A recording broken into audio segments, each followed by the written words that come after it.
सो है दोस्तों, कबीर पब्लिकेशन की बुक है सी मार्कर की। तो इसमें आज पेपर सेकंड का यूनिट 4 डिस्कस करेंगे। तो चलिए, इसमें भारतीय राजनीतिक विचारक हैं जिनमें कौटिल्य, महात्मा गांधी, जवाहरलाल नेहरू, सरदार वल्लभ भाई पटेल, लोहिया जी, अम्बेडकर जी और उपाध्याय, दीनदयाल उपाध्याय और जयप्रकाश नारायण के बारे में पढ़ेंगे। तो चलिए, सबसे पहले कौटिल्य के बारे में पढ़ते हैं। कौटिल्य का जो वास्तविक नाम था विष्णुगुप्त था। विष्णुगुप्त इसका वास्तविक नाम था। वो तक्षशिला पाटलिपुत्र के विख्यात शिक्षक और मौर्य सम्राट चंद्रगुप्त के प्रधानमंत्री थे। चंद्रगुप्त के प्रधानमंत्री थे और एक विचारक भी रहे। उनकी जो महत्वपूर्ण रचनाएं हैं अर्थशास्त्र है, नीति शास्त्र है और कामशास्त्र है। प्रमुख सिद्धांत कौन कौन से हैं? तो राज्य का सप्तांग सिद्धांत प्रस्तुत किया, सप्तांग थ्योरी ऑफ स्टेट दिया है। इसके अलावा उन्होंने राजनीति और नैतिकता पृथक्करण की बात कही है। तो पॉलिटिक्स और एथिक्स को सेपरेट ब्रांच की तरह देखा जाए, ऐसा उनका मानना था। अर्थशास्त्र तो यह मूलतः राजनीति शास्त्र की बुक है। यह पॉलिटिक्स पर लिखी गई बुक है, हालांकि इसका नाम अर्थशास्त्र है, तो ये काइंड ऑफ मिसनोमर है। फिर इसके रचयिता तो आचार्य चाणक्य हैं और इसमें इसकी जो रचना हुई है गद्य और पद्य दोनों में हुई है। तो ये गद्य और पद्य दोनों में है। फिर इसमें 15 अधिकरण, 150 अध्याय और 180 प्रकरण हैं। इसमें 6 सूत्री विदेश नीति क्या है, 3 का संबंध मौर्य काल से है, तो इसको कौटिल्य ने प्रतिपादित किया है। इसके अंग कौन कौन थे? संधि, विग्रह, यान, आसन, द्वैधिवा और संशय। सप्तांग सिद्धांत तो 4वीं शताब्दी ईसा पूर्व भारत के महान कूटनीतिज्ञ एवं राजनीतिक विचारक चाणक्य ने राज्य की तुलना मानव शरीर से करके इसके संयोजन पर जोर दिया। सप्तांग सिद्धांत में कौन कौन चीज़ें आती हैं? सबसे पहले राजा आता है। तो राजा या किंग या विजिगसु ये सेंटर में रहेगा और इसके साथ फिर मंत्री, प्रजा, दुर्ग, ट्रेजरी यानी राजकोष, दंड और मित्र, ये सब चीज़ें रहेंगी। सेंटर में विजुगिसु या राजा रहेगा, किंग रहेगा। कौटिल्य की राज्य की उत्पत्ति की अवधारणा क्या है? तो कौटिल्य के अनुसार राज्य की उत्पत्ति सामाजिक समझौते का परिणाम। तो राज्य की उत्पत्ति है सोशल कॉन्ट्रैक्ट का रिजल्ट। सोशल कॉन्ट्रैक्ट रूसो की तरह, हॉब्स की तरह और जेएस मिल की तरह, जेएस मिल कहाँ है इसमें, हॉब्स लॉ की तरह। तो ये फिर मत्स्य न्याय की स्थिति से निपटने के लिए सामाजिक समझौते के आधार पर मनु को राजा बनाया गया। उन्हें अपनी उपज का भाग दिया गया, जिसके बदले में राजा ने उनकी सुरक्षा और कल्याण का उत्तरदायित्व ग्रहण किया। तो एक सोशल कॉन्ट्रैक्ट का परिणाम था फॉर्मेशन ऑफ स्टेट। कौटिल्य की विदेश नीति के तत्व कौन कौन से थे? 4 तत्व बताए जाते हैं। पहला है मंडल सिद्धांत। विदेश नीति के 6 तत्व षटकोणीय सिद्धांत थे, ये उनको कहा जाता है। फिर राजदूत तो डिप्लोमेट या एम्बेसडर होते हैं, और चतुर्थ गुण ये भी था। राज्य के कार्य क्या थे? कौटिल्य के अनुसार राज्य के निम्नलिखित कार्य थे। कौन कौन से? आंतरिक विद्रोह यानी इंटरनल जो रिवोल्ट होता है उसको, और बाह्य आक्रमणों से सुरक्षा करना। फिर साम्राज्य का विस्तार, एक्सपेंशन ऑफ स्टेट, ये अल्सो एक काम था स्टेट का। फिर कल्याणकारी एवं न्यायपूर्ण समाज की स्थापना करना। तो कौटिल्य का एक महत्वपूर्ण स्टेटमेंट है कि राजा का जो हित है वो प्रजा के हित से जुड़ा हुआ है। तो प्रजा के हित में राजा का हित है। In the welfare of people lies the welfare of king, in the happiness of people lies the happiness of king. तो प्रजा की खुशी में ही राजा की खुशी है, प्रजा के ही कल्याण में राजा का कल्याण है, ऐसा मानना था कौटिल्य का। कौटिल्य ने अर्थशास्त्र की किन 4 विधाओं का उल्लेख किया? तो उन्होंने अनवीक्षिका, जिसमें अध्यात्म या दर्शन की बात की गई है। त्रयी, जिसमें धर्म और वेदों का ज्ञान है। वार्ता, कृषि, पशुपालन और वाणिज्य पे इसमें बात की गई है। और दंड नीति तो इसमें शासन कला पर बात की गई। अमात्य तो ये आज के डेट में प्रधानमंत्री के समतुल्य हुआ करते थे। तो अमात्य राज्य व्यवस्था में राजा को सलाह देने वाले मंत्री होते थे। ये उच्च प्रशासनिक अधिकारी होते थे। कौटिल्य इन्हें सचिव भी कहता है, तो इन्हें सचिव भी कहा जाता है। हालांकि आज के डेट में ये प्राइम मिनिस्टर के समतुल्य कहे जा सकते हैं। भारत के मैकियावेली तो आचार्य चाणक्य। कौटिल्य का मंडल सिद्धांत उसमें क्या है, तो राजा का उद्देश्य राज्य की सुरक्षा एवं विस्तार है। राजा का क्या उद्देश्य होता है, सिक्योरिटी और एक्सपेंशन ऑफ स्टेट, ये किसी भी राजा का उद्देश्य होना चाहिए। इस कल्पना को चरितार्थ करने के लिए कौटिल्य ने मंडल सिद्धांत का प्रतिपादन किया है। उद्देश्य क्या है, सुरक्षा एवं विस्तार के लिए विदेशों से संबंध स्थापित करना। कौटिल्य के अनुसार राजदूत कौन होते हैं, डिप्लोमेट या एम्बेसडर ये कौन होते हैं, तो राष्ट्र की नीतियों नियमों को दूसरे राज्यों या दूसरे राष्ट्रों तक पहुंचाने वाला विवाहक होता है, राजदूत होता है। राजदूत गाड़ी नहीं। कौटिल्य ने 3 प्रकार के राजदूत बताए, कौन कौन से, तो पहला है निसृतार्थ, दूसरा है परिमितार्थ और नेक्स्ट है शासनहार। कौटिल्य की विदेश नीति जो है उसके 6 तत्व षड्गुण सिद्धांत कौन कौन से हैं, पहला है संधि, दूसरा है विग्रह, तीसरा है आसन, फिर यान, समाश्रय, फिर द्वैधी भाव। 4 उपाय क्या है, तो चतुर्गुण क्या है। कौटिल्य के अनुसार विदेश नीति संबंधी षड्गुण नीति का पालन चतुर्गुण द्वारा किया जाता है। कौन कौन से चतुर्गुण हैं, तो साम, दाम, दंड और भेद, यही नीति होती है। साम, दाम, दंड, भेद, ये चतुर्गुण, ये 4 उपाय हैं। विधि के स्रोत, विधि के 4 स्रोत कौटिल्य के अनुसार धर्म है, एक तो धर्म होता है, दूसरा व्यवहार, आपका बिहेवियर कैसा है, फिर राजाज्ञा तो डिक्री जो होती है, डिक्री, फिर चरित्र, कैरेक्टर। गांधीवाद से क्या तात्पर्य है, तो गांधीवाद महात्मा गांधी के आदर्शों, विश्वासों व दर्शन से अद्भुत विचारों के संग्रह को कहते हैं।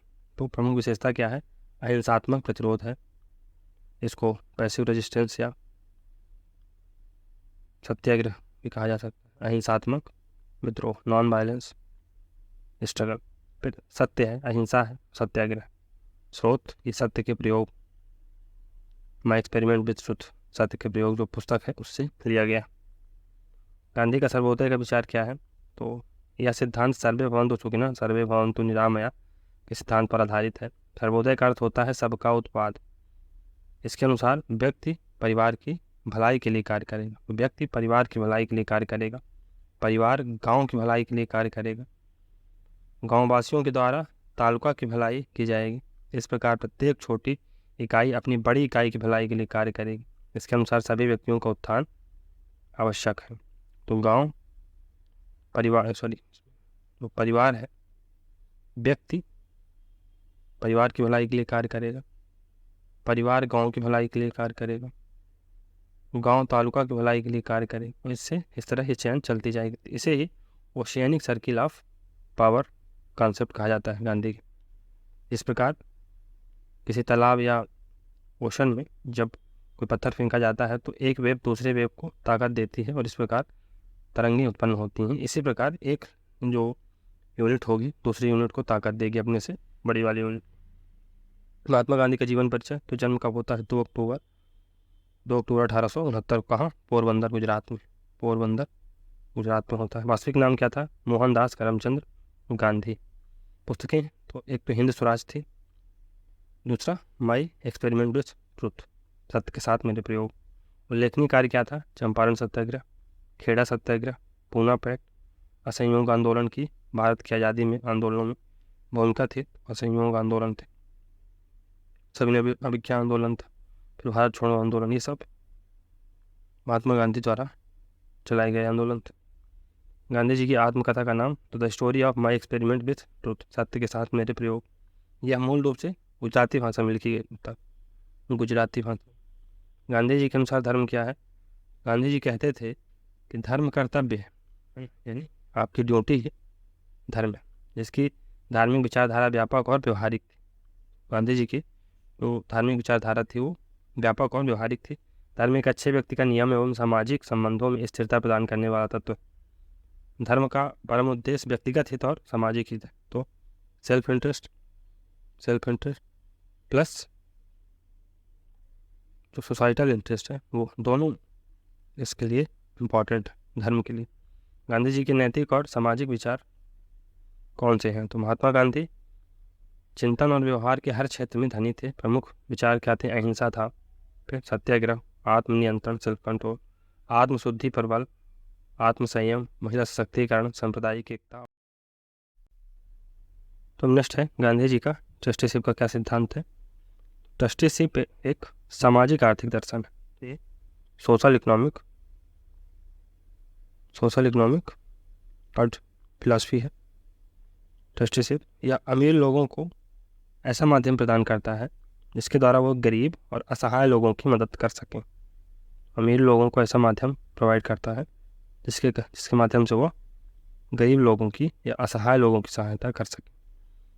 यह ऊंच नीच का समतलीकरण करने और समाज में आर्थिक समानता स्थापित करने की कुंजी।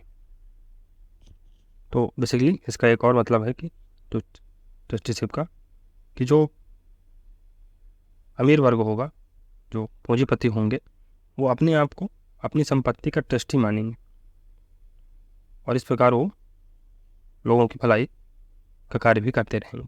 तो अपने आप को ऑनर न मान के ट्रस्टी मानेंगे, तो उनका उद्देश्य होगा गरीबों और असहायों की सहायता करना होगा। गांधी जी का सत्य का सिद्धांत क्या है? तो गांधी जी के लिए सत्य विश्व का सर्वोच्च सत्य, सर्वव्यापी ईश्वर था। गांधी जी सत्य को शुभ मानते हैं। सत्य तो जीवन सत्य और प्रकाश का संबंध है, जीवन सत्य और प्रकाश का संबंध है। गांधी का अहिंसा, गांधी जी की अहिंसा क्या है?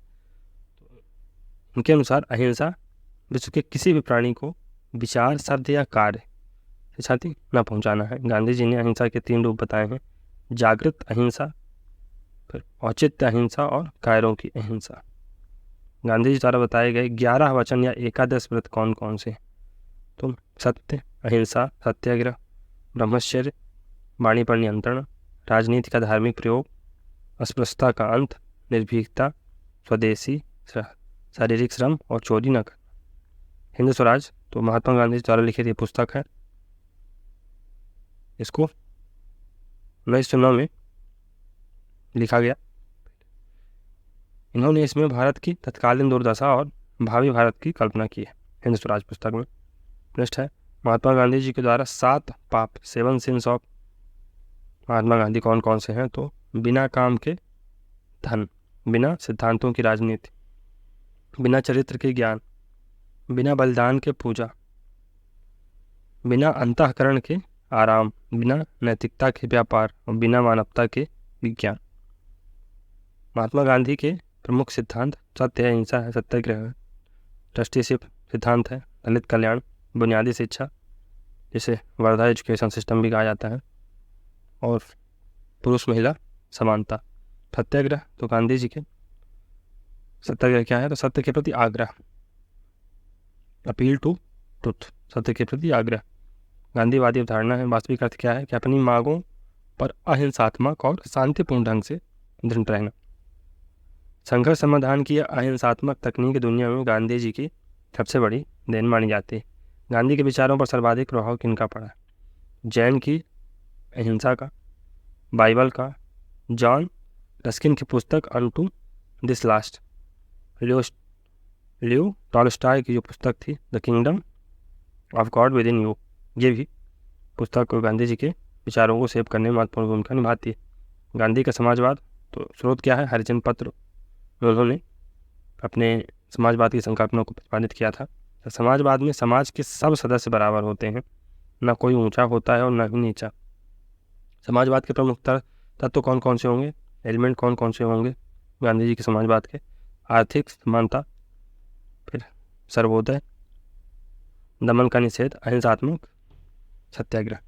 गांधी जी द्वारा बताए गए 11 वचनों में से किन्हीं 6 वचनों को उल्लेख कीजिए।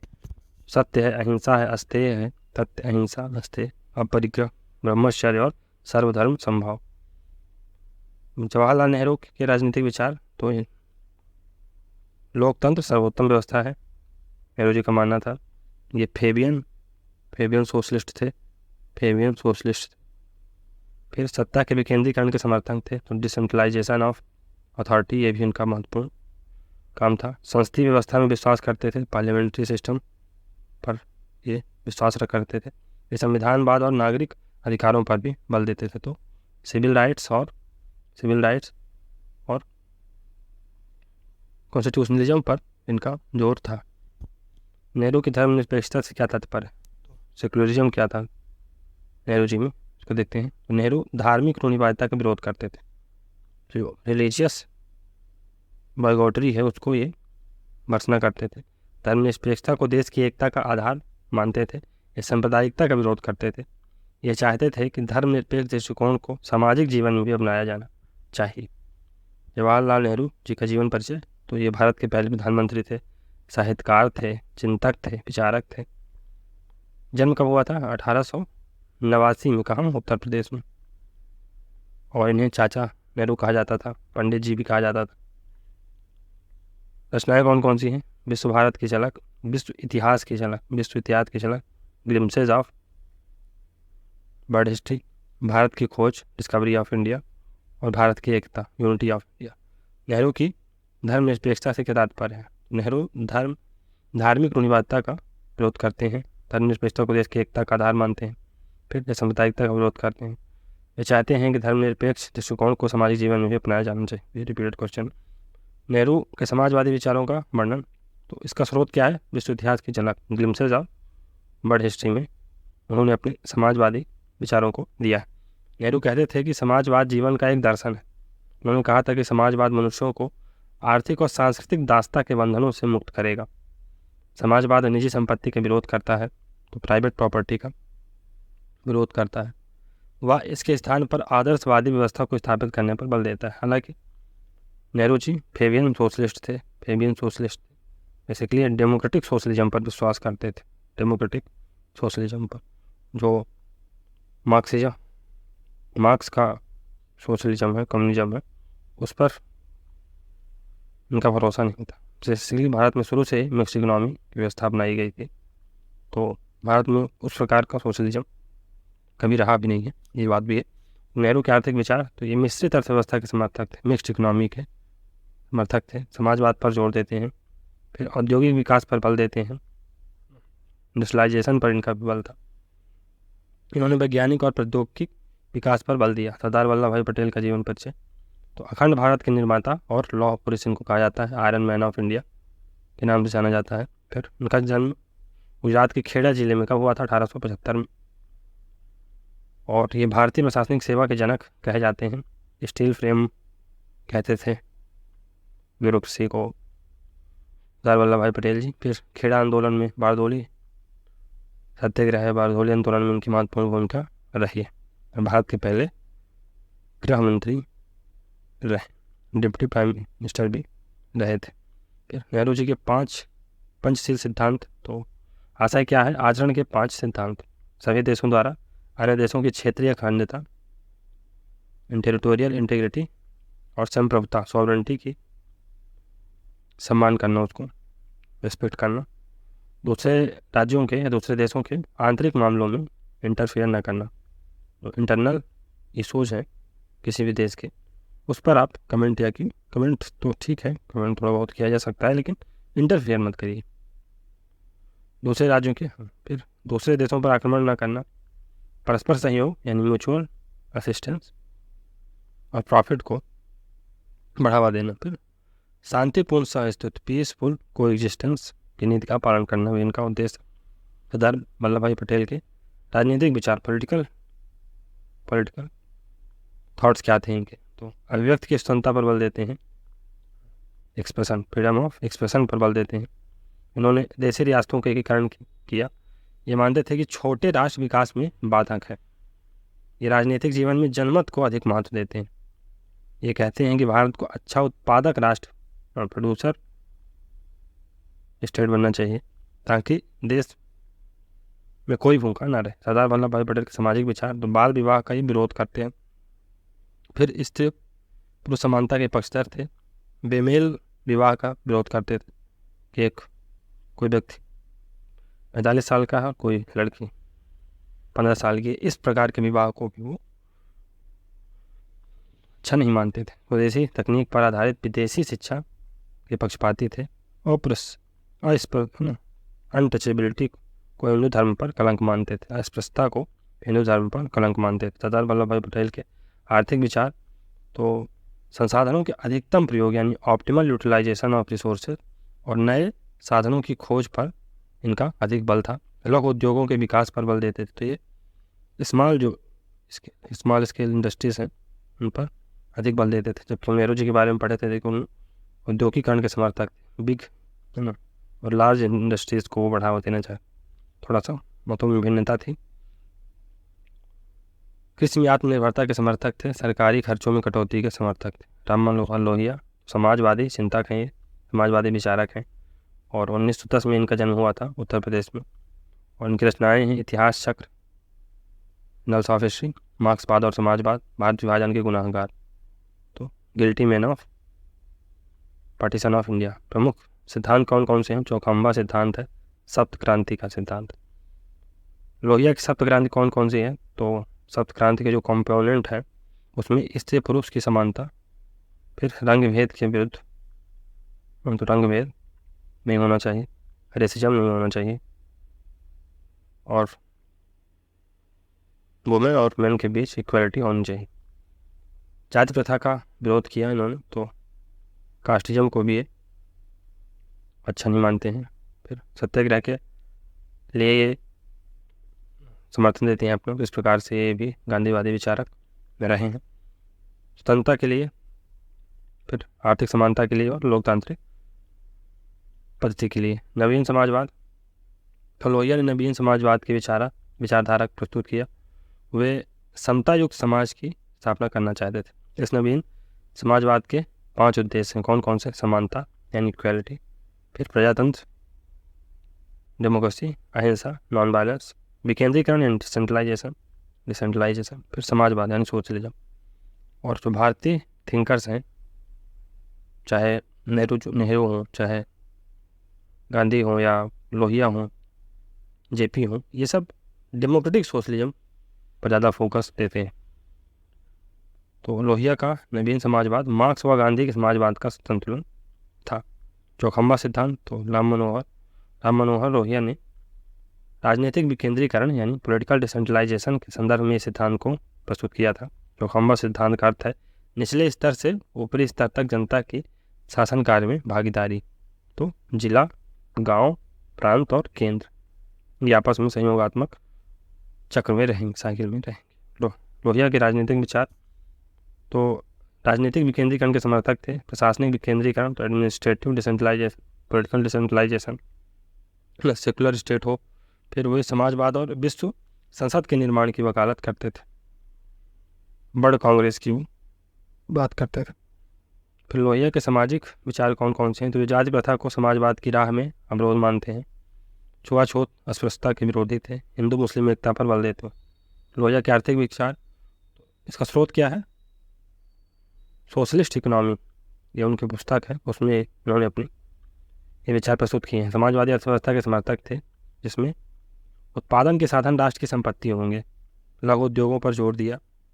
निजी उद्योगों के स्थान पर सार्वजनिक क्षेत्र पर बल दिया और आय समानता पर जोर देते हैं। दीनदयाल उपाध्याय के दार्शनिक विचारों का वर्णन, तो सामान्य परिचय देख लेते हैं पहले। तो इनका जन्म 1916 में हुआ और मृत्यु कब हुई? 1963 में।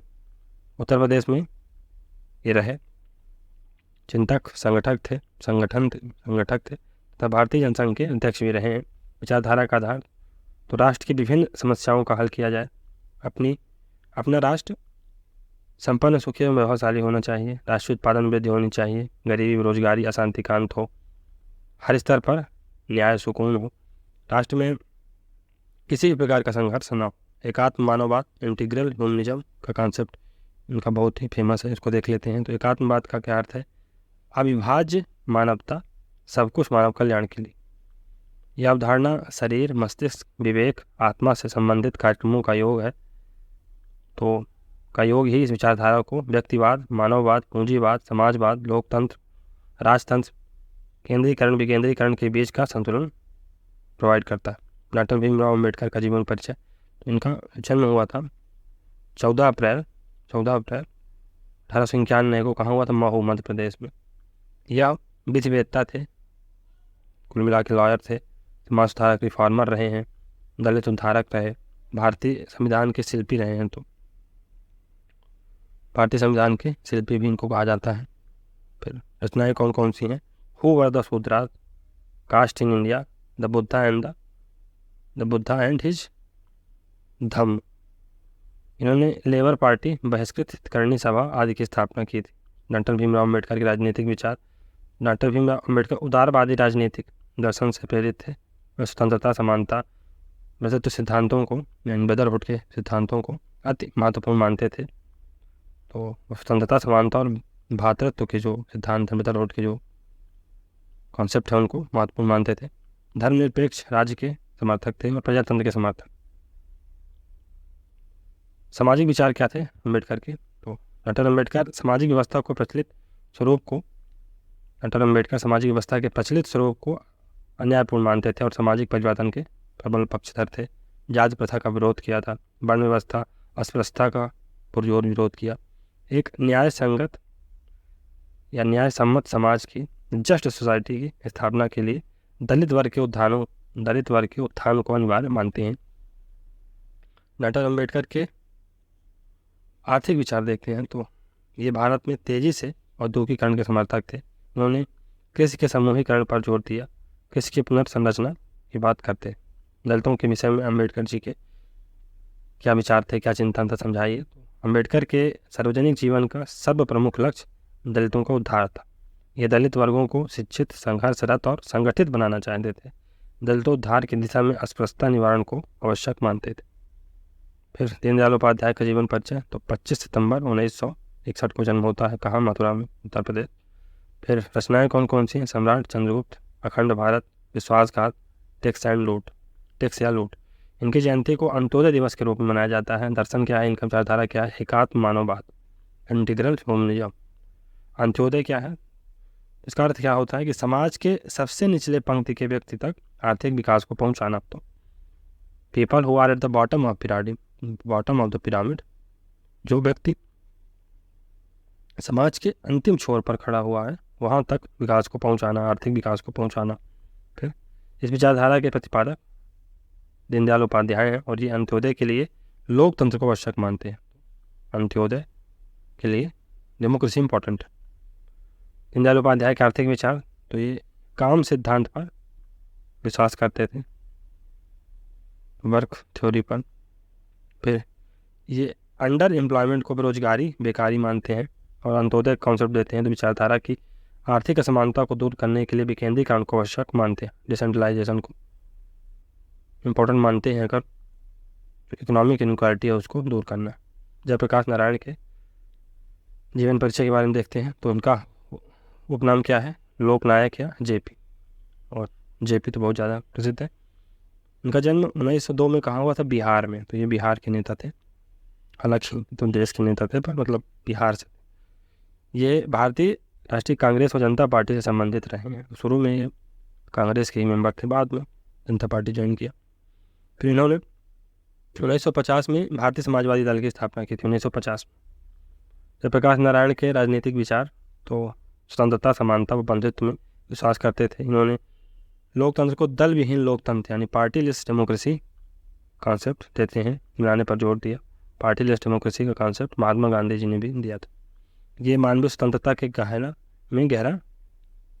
विश्वास रखते थे। जयप्रकाश नारायण की दल विहीन लोकतंत्र विचारधारा या विचारों को समझाइए। तो इनके अनुसार दल समाज के नैतिक पतन का मुख्य कारण है। ये लोगों को राजनीतिक शिक्षा देने के बजाय अनैतिक साधनों का प्रचार प्रसार करते हैं और जनता का मार्ग भ्रष्ट करते हैं या जनता को पथभ्रष्ट करते हैं। और आधुनिक लोकतंत्र में व्याप्त भ्रष्टाचार के लिए राजनीतिक दल की राजनीतिक दल ही उत्तरदायी होते हैं।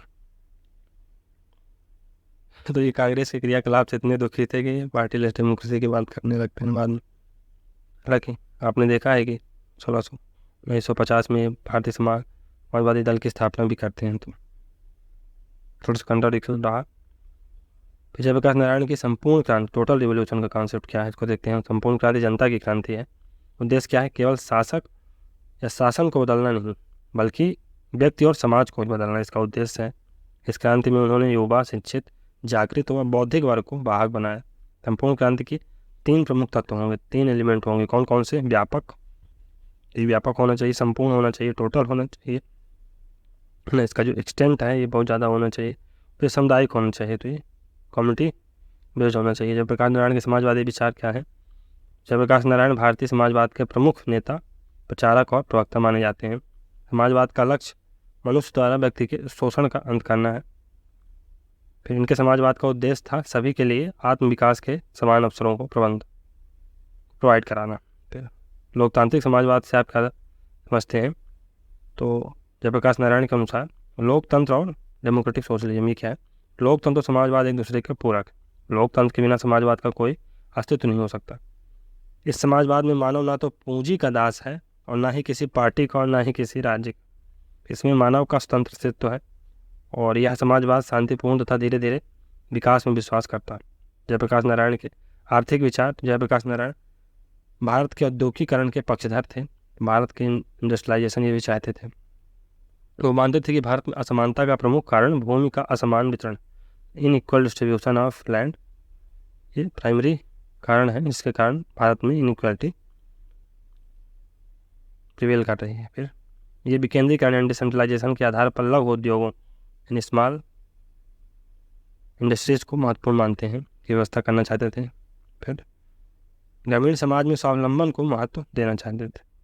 फिर जयप्रकाश नारायण के प्रमुख प्रश्न है साम्यवाद क्यों, वाई सोशलिज्म, मेरी jail diary, face to face, समाजवाद, सर्वोदय और लोकतंत्र, socialism, Sarvodaya and democracy, a picture of Sarvodaya social order, ये भी एक सर्वोदयी थिंक कर रहे हैं और संघर्ष की ओर टुवर्ड्स द स्ट्रगल। फिर जयप्रकाश नारायण के सर्वोदय से क्या आप समझते हैं? इनके अनुसार सर्वोदय जनता का समाजवाद। फिर इनके अनुसार सर्वोदय का लक्ष्य ऐसे समाज की स्थापना करना है जिसमें व्यक्ति का अन्याय व दया से पूर्णतः मुक्त होगा। तो जिसमें व्यक्ति अन्याय और दया से पूर्णतः दया से मुक्त कहाँ हो, अन्याय से मुक्त होगा। फिर ये मानते थे कि सर्वोदय को जो केंद्र है वो जनता है। तो सेंटर क्या है सर्वोदय का? जनता। ये सर्वोदय के अंतर्गत विकेंद्रीकरण को आवश्यक मानते हैं। अल्बर्ट साइमन के अनुसार लोक प्रशासन क्या है? तो इसके अनुसार लोक प्रशासन का अर्थ राष्ट्रीय, राज्य या स्थानीय स्तर पर राज्यों की कार्यपालिका शाखाओं की क्रिया से। प्रशासन और लोक प्रशासन में क्या अंतर होता है? तो यह जो प्रशासन है व्यापक दृष्टिकोण है, लोक प्रशासन एक संकुचित दृष्टिकोण है। यह सामान्य उद्देश्यों की प्राप्ति हेतु किया गया सामूहिक प्रयास ही प्रशासन कहलाता है। प्रशासन के क्रियान्वयन के पक्ष को लोक प्रशासन कहा जाता है। तो सामान्य उद्देश्य की प्राप्ति हेतु किया गया सामूहिक प्रयास प्रशासन कहलाता है और प्रशासन के क्रियान्वयन का जो पक्ष होता है को स्पेशल नाम दिया जाता है लोक प्रशासन, पब्लिक एडमिनिस्ट्रेशन। प्रशासन एक प्रक्रिया है जिसमें जन सामान्य के कल्याण हेतु कार्य किया जाता है। लोक प्रशासन एक तंत्र है जो विभिन्न जन कल्याण के कार्यों को क्रियान्वित करता है। संबंध सरकार से होता है, इसका संबंध नौकरशाही से होता है। लोक प्रशासन के आधुनिक दृष्टिकोण को समझाइए। यह दृष्टिकोण परिस्थिति पर आधारित है जिसमें लोक प्रशासन का क्षेत्र परिवर्तित होता रहता है। इसके 3 क्षेत्र हैं, 3 E's हैं। कौन कौन से? इकोनॉमी, इफेक्टिवनेस और एफिशिएंसी। लोक प्रशासन के पिता किसे कहा जाता है? तो वुडरो विल्सन को। फिर निजी प्रशासन से क्या समझते हैं? तो प्राइवेट एडमिनिस्ट्रेशन से क्या समझते हैं? तो किसी व्यक्ति या गैर सरकारी संस्थान द्वारा लाभ कमाने के उद्देश्य से किया गया प्रशासन निजी प्रशासन कहलाता है, प्राइवेट एडमिनिस्ट्रेशन कहलाता है। फिर नवीन लोक प्रशासन से क्या समझते हैं? तो स्रोत क्या है? न्यू पब्लिक एडमिनिस्ट्रेशन पुस्तक जो कि 1960 में आती है, के दशक में आती है। में परंपरागत लोक प्रशासन में नवीन विचारों का समावेशन हुआ। जो नवीन संकल्पना आई उसे नवीन लोक प्रशासन कहते हैं। परंपरागत लोक प्रशासन प्लस नवीन विचार is equal to new public administration. बहुलक प्रशासन क्या है, इसकी धारणा कौन देते हैं? लूथर गुलिक। ड्वार्फ एडमिनिस्ट्रेशन ये क्या है, तो इसकी संकल्पना लूथर गुलिक देते हैं। प्रयोजन क्या है, किसी विशेष उद्देश्य को लेकर बनाए गए विभाग। तो पर्सन, इसका संबंध सेवा संचालन से। प्लेस, किसी स्थान या क्षेत्र से। उदाहरण के लिए दामोदर घाटी निगम, तो इसके लिए अगर कोई है ना प्रशासन बनाया गया तो उसे ड्वार्फ एडमिनिस्ट्रेशन कहा जाएगा। प्रोसेस, कौशल आधारित विभाग, तो सिविल इंजीनियर डिपार्टमेंट। तो एक स्पेशल जो सेल बनाया जाता है, स्पेशल लोगों को तैयार किया जाता है कि कोई स्पेसिफिक काम करने के लिए, तो उसे बहुलक प्रशासन कहा जाता है। चलिए दोस्तों, फिर नेक्स्ट लेक्चर में नेक्स्ट चीज़ों को कवर करेंगे। तो अगर आपको इसे अच्छी लग रही है तो लाइक सब्सक्राइब करिए। मिलते हैं सिम्स, तो के लिए good bye. Thank you very much for discussion.